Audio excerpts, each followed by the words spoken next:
Welcome to 95 news. ప్రతిక్షణం ప్రజాక్షేమం కోసం బులెటిన్ల ముందుగా హెడ్లైన్స్ చూద్దాం.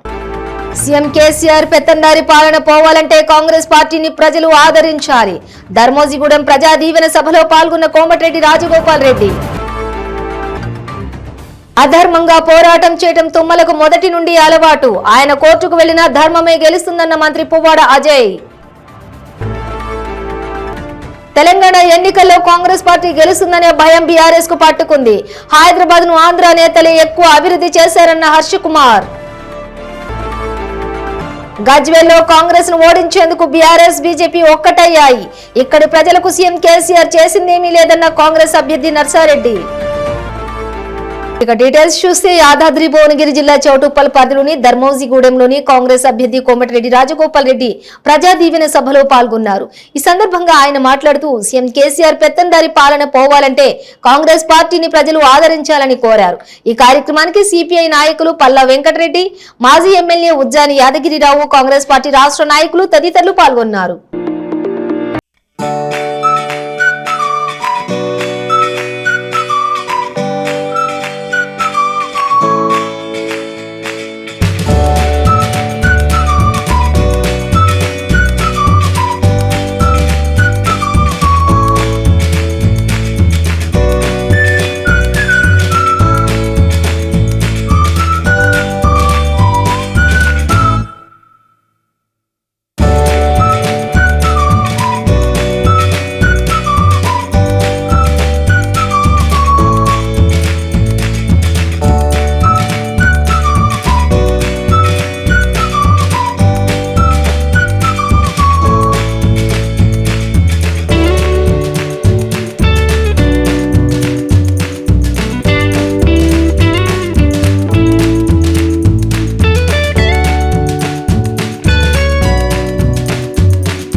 అందులో భాగంగానే తన నామినేషన్ పై ఎన్నికల అధికారికి లెటర్ ఇచ్చారన్నారు. తుమ్మల అభ్యంతరాలను అధికారులు తిరస్కరించారని, ఆయన కోర్టుకు వెళ్లొచ్చని సూచించారు.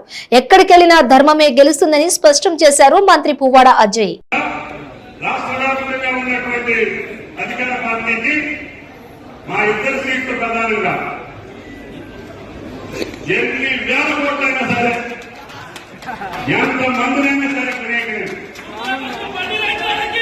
ఇప్పుడు మీరు ఒకటి ప్రెస్ నోట్ వెళ్ళి మీరు మీకు అనుకోవడం అంటే మీకు కూడా వచ్చేస్తే కష్టం కట్టం. మీరు 300 పెట్టి వస్తున్నారు కదా, ఎంతకం ప్లాన్ చేసుకోండి.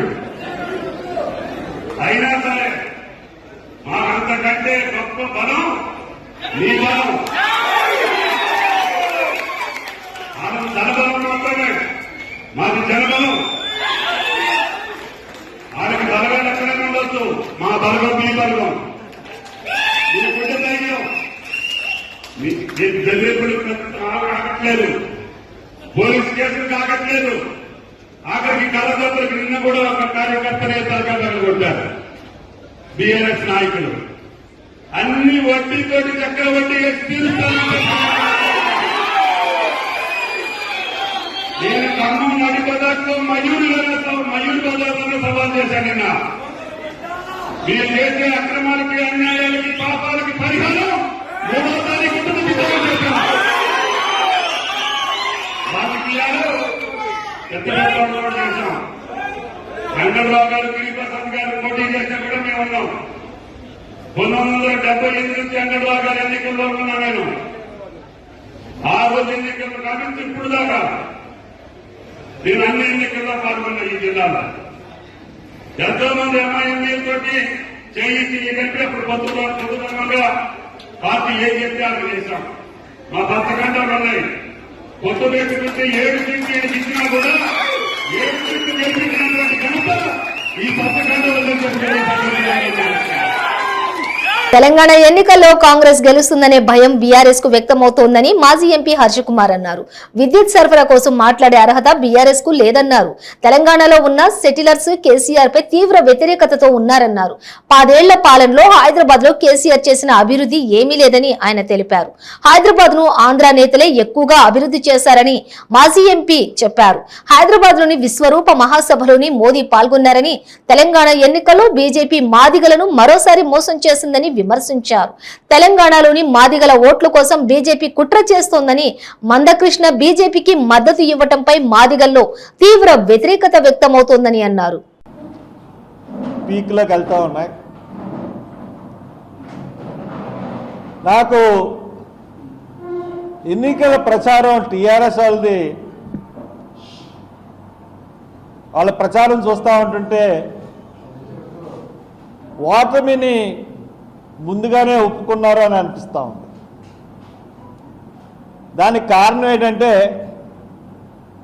కాంగ్రెస్ వస్తే రైతు బంధు తీసేస్తుంది, కాంగ్రెస్ వస్తే 24 గంటలు కరెంట్ ఉండదు, కాంగ్రెస్ వస్తే అవి తీసేస్తుంది, కాంగ్రెస్ వస్తే ఈ తీసేస్తుంది. అంటే కాంగ్రెస్ వస్తుంది అన్నది భయపడుతున్నట్టుగా కనపడతా ఉంది. ఎందువల్లంటే కాంగ్రెస్ ఒక పకడ్బందీ ప్రణాళికతో వెళ్తూ ఉంది. రైతు భరోసా అన్నది తెలంగాణలో ఏ రకంగా జరుగుతుందంటే పెత్తందారి రైతులకే ప్రయోజనం జరుగుతుంది, కానీ 1, 2, 3 ఎకరాల రైతులకి ఎటువంటి ప్రయోజనం రైతు బంధు వల్ల లేదు. ఖచ్చితంగా కాంగ్రెస్ని నేను కోరుతా ఉన్నాను, కాంగ్రెస్ మెంబర్గా రైతు భరోసా విధానాన్ని సమీక్షించండి. 10 ఎకరాలు దాటినోడికి కౌలుదారుడికి రైతు భరోసా ఇచ్చే విధానంలోకి తీసుకుని వెళ్ళండి. పెత్తందారీ వ్యవస్థకి రైతు భరోసా అవసరం లేదు. ఈ రోజున 100 ఎకరాలు ఉన్నవాడికి 5,000 చెప్పనంటే 5 లక్షలు తీసుకెళ్ళి, మరి 5,000 అంటే ఎంత? 5 లక్షలేనా? 5 లక్షలు తీసుకెళ్ళి ఇవ్వడం కాదు. 1, 2 ఎకరాల నాడికి 10,000 ఇస్తే అది రైతు భరోసా కింద అతనికి సరిపోదు. అది 1, 2, 3 ఎకరాలు ఉన్న వాళ్ళకి పెంచండి, ఎక్కువ ఎకరాలు ఉన్న వాళ్ళకి కౌలుదారులకి ఇవ్వండి. ఆ రకంగా గజ్వేల్ పట్టణంలోని కాంగ్రెస్ పార్టీ అభ్యర్థి నర్సారెడ్డి, కర్ణాటక ఏఐసిసి అధికార ప్రతినిధి, social media incharge Lavanya Ballala media సమావేశంలో మాట్లాడారు.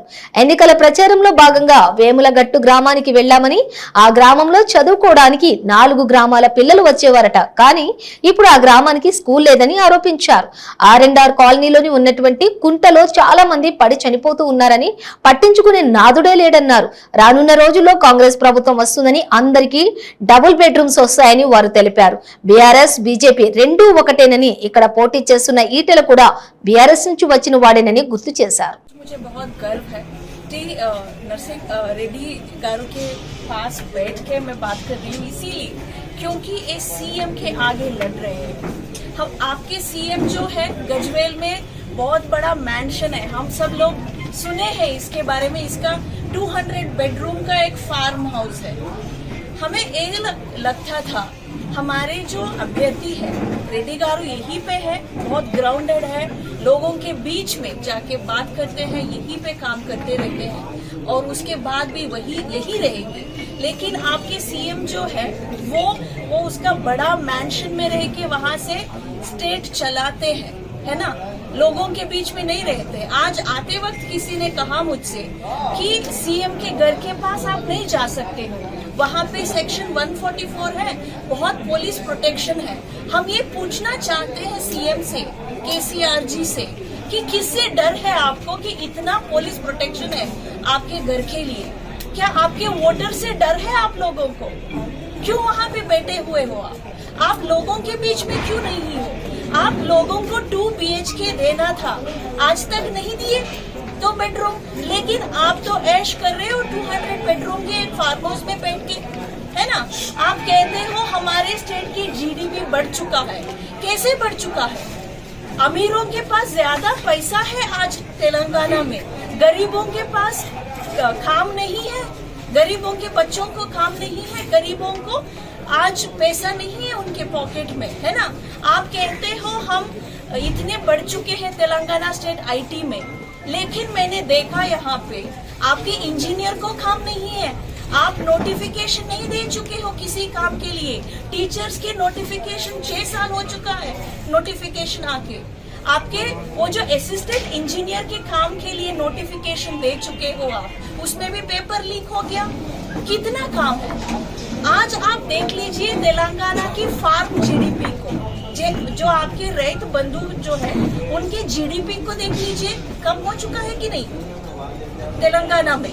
हमारे प्रश्न सिर्फ ये है, सर आप अमीरों के लिए काम कर रहे हो तेलंगाना में, मिडिल क्लास के लिए काम नहीं कर रहे हो आप मिडिल क्लास के लिए कुछ नहीं दे चुके हो इतनी बार, इतनी सालों में। 10 साल हो चुका है। गजवेल को क्या लेकर आया आपके सीएम? यही हमारी प्रश्न है सीएम से, गजवेल के लिए आप क्या लेकर आए? इंडस्ट्रीज क्या आगे बढ़ाया आपने गजवेल में? या फिर हमारे जो बीजेपी के नेता आज आ चुके हैं यहाँ पे, ईटला राजेंद्र, वो तो TRS से बीजेपी चले गए है ना, ये यहाँ आके लड़ रहे हैं। यहाँ आपकी कॉन्ट्रीब्यूशन क्या था सर जब आप हेल्थ मिनिस्टर थे? నెల్లూరు జిల్లా పరిషత్ వద్ద సాగునీటి సలహా మండలి IAB సమావేశంలో తీవ్ర ఉద్రిక్తతలు నెలకొన్నాయి. పోలీసులకు రైతు సంఘం ప్రతినిధులకు తీవ్ర వాగ్వాదం జరిగింది.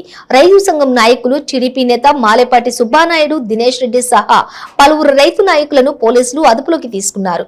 తొలి పంటకు సాగునీటి పంపిణీపై మంత్రి కాకాని గోవర్ధన్ రెడ్డి ఆధ్వర్యంలో చర్చ జరిగింది. ఈ కార్యక్రమంలో జిల్లా అధికారులతో పాటు ప్రజా ప్రతినిధులు పాల్గొన్నారు.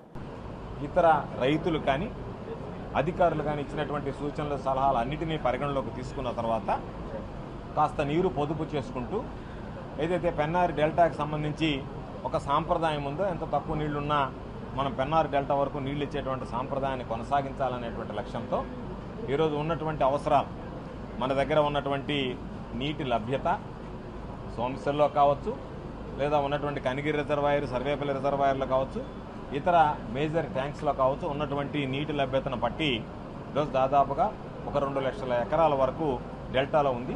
ఎందుకంటే ఆథరైజ్డ్గా 1,70,000 ఎకరాలు ఉన్న 2 లక్షల నుంచి 2,20,000 ఎకరాల వరకు ఉంటాయి. కాబట్టి దానికి సంబంధించి నారుమడులకి 20వ తేదీ నుంచి నీరు విడుదల చేసి దానిని జాగ్రత్తగా పొదుపు చేసి అటు ప్రజాప్రతినిధులు, రైతు సంఘాలకు సంబంధించినటువంటి నాయకులు, అధికారులు, జిల్లా కలెక్టర్ గారు అందరూ కలిసి, జిల్లా ఇరిగేషన్ శాఖ, వ్యవసాయ శాఖకు సంబంధించినటువంటి అధికారులు అందరూ కలిసి దాన్ని ఎప్పటికప్పుడు సమీక్షిస్తూ రైతులకి సమర్థవంతంగా నీరు అందించడానికి, సాగునీరు అందించడానికి చర్యలు చేపట్టవలసిందిగా ఈరోజు నిర్ణయం తీసుకోవడం జరిగింది. ఇది చాలా సుదీర్ఘంగా జరిగినటువంటి సమావేశం. ఒక విధంగా చెప్పాలి అంటే సమావేశంలో పాల్గొన్నటువంటి వ్యక్తులు రైతు ప్రయోజనాలను విస్మరించారనేటువంటి భావం, బాధ కలుగుతుంది. ఎందుకంటే ఇది రైతుల కోసం ఏర్పాటు చేసినటువంటి దానిలో వాడ్జిని గురించి మాట్లాడారు, అంటే దీనికి సంబంధం లేనటువంటి విషయాలన్నీ మాట్లాడారు. ఈ ప్రభుత్వం మీద బురద జల్లడమే ప్రధానమైనటువంటి అజెండాగా వచ్చాడు. ఎందుకు సంయమనం పాటించాము అంటే, ఎందుకు ఓర్పుగా విన్నాము అంటే, వాళ్ళు చెప్పిందంతా విన్న తర్వాత మనం దానికి సమాధానం చెప్తే వీళ్ళు తట్టుకోలేరా, తట్టుకుంటారని చెప్పి చూసాం.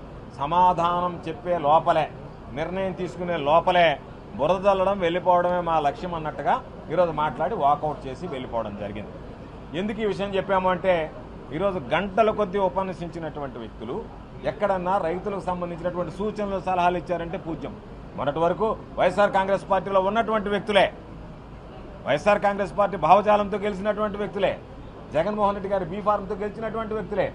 ఆ రోజు లేనటువంటి రైతు ప్రయోజనాలన్నీ పాపం ఈరోజే గుర్తుకొచ్చాయంటే దాని అర్థం ప్రభుత్వం మీద బురద జల్లాలి, ఈరోజు ప్రభుత్వానికి దూరంగా జరిగాం కాబట్టి అనేటువంటి ఆలోచన. ఈరోజు ఉన్నటువంటి గతంలో చాలా సంవత్సరాలుగా ప్రజాప్రతినిధులుగా పనిచేసినటువంటి వ్యక్తులు ఎందుకు పాపం ఆ కార్యక్రమాలన్నీ పూర్తి చేయలేకపోయారు?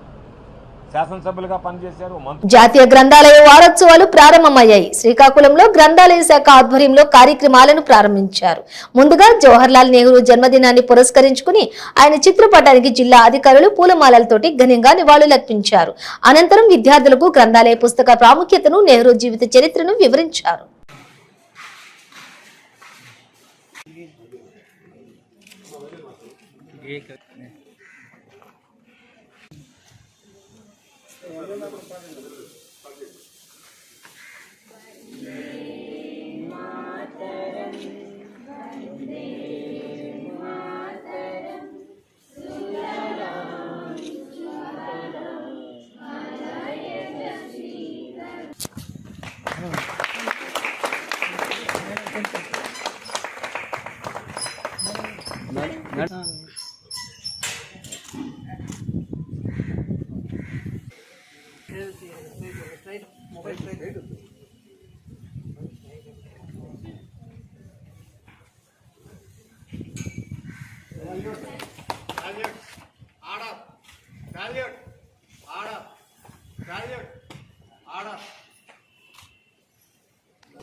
కాబట్టి పిల్లలంతా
బాపట్ల జిల్లా రేపల్లె నిజాంపట్నం హార్బర్లోని అగ్ని ప్రమాదం చోటు చేసుకుంది.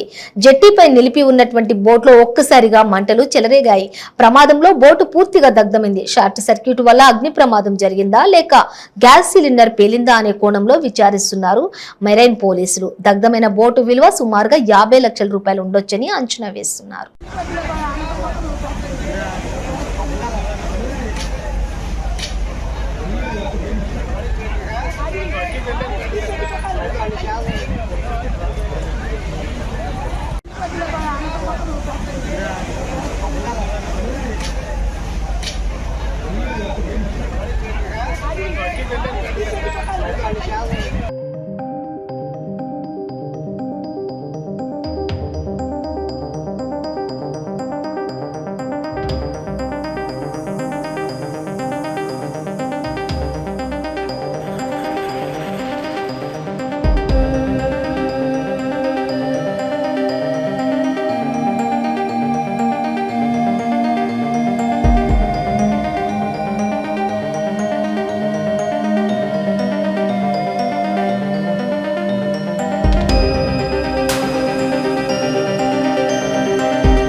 స్వామివారి దర్శనం కోసం బారులు తీరారు.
వెలిగించండి.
కార్తీక మాసంలో మహానంది క్షేత్రంకు తరలివచ్చే భక్తులకు ప్రత్యేక దర్శనం ఏర్పాట్లు చేసినట్లుగా నంద్యాల జిల్లా మహానంది ఆలయ ఈవో చంద్రశేఖర్ రెడ్డి, చైర్మన్ కొమ్మ మహేశ్వర్ రెడ్డి తెలిపారు.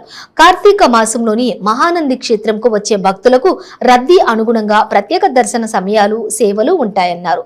భక్తుల సౌకర్యార్థం ఆది సోమవారాల్లోని తెల్లవారుజామున 4 గంటల నుండి రాత్రి 10:30 వరకు, మిగతా రోజుల్లో మాత్రం ఉదయం 5 గంటల నుండి 9:30 వరకు స్వామి అమ్మవార్లను భక్తులు దర్శించుకోవడానికి వీలుగా ఆలయ దర్శన వేళల్లో మార్పులు చేసినట్లుగా పేర్కొన్నారు. శివునికి అత్యంత ఇష్టమైన కార్తీక మాసము ఈరోజు ఆకాశ దీపంతో ప్రారంభించడం జరిగింది. ముఖ్యంగా రేపటి నుంచి భక్తాదులు చాలా వేల సంఖ్యలో వస్తారని చెప్పేసి ఆశిస్తున్నాము. వారికి తగినట్టు అన్ని ఏర్పాట్లు చేయడం జరిగింది. ముఖ్యంగా నదీ స్నానం చేయడానికి 3 కోనేరులను ఏర్పాటు చేయడం జరిగింది. ఆది సోమవారం రోజు ఉదయం 4 గంటలకే దేవాలయం యొక్క తలుపులు తెచ్చి భక్తులకి దర్శనం ఏర్పాటు చేయడం జరిగింది.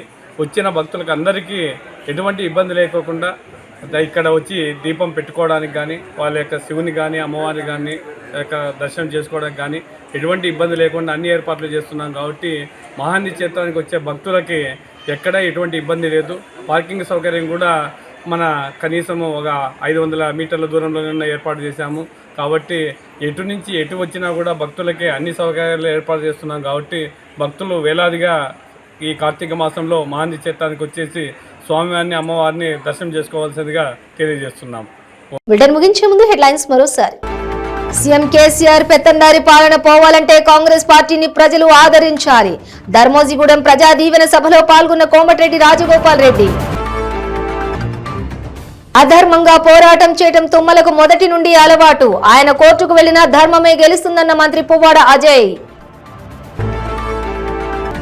తెలంగాణ ఎన్నికల్లో కాంగ్రెస్ పార్టీ గెలుస్తుందనే భయం బీఆర్ఎస్ కు పట్టుకుంది. హైదరాబాద్ ను ఆంధ్ర నేతలే ఎక్కువ అభివృద్ధి చేశారన్న హర్ష కుమార్. గజ్వేల్లో కాంగ్రెస్ ను ఓడించేందుకు బీఆర్ఎస్ బీజేపీ ఒక్కటయ్యాయి.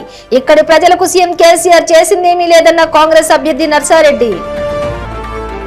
ఇవి బులెటిన్ డీటెయిల్స్. చూస్తూనే ఉండండి 95 న్యూస్.